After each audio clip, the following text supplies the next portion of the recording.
kabla ya kufanya biashara yoyote 2026, hakikisha umezingatia vitu vifuatavyo vitatu. Jambo la kwanza, hakikisha baada ya kufanya utafiti wa masoko wa kujua ni biashara gani ambayo unataka kuinvest au kuanza kufanya, baada ya kujua hicho kitu, hakikisha umeipa jina biashara yako.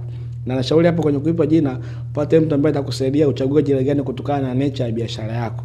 Jambo la pili, hakikisha jina la biashara yako umelisajili, kwa sababu watu wengi wanaiba majina na mwisho wa siku biashara zikishapata wateja, ukienda kwenye usajili unaambiwa jina limeshachukuliwa.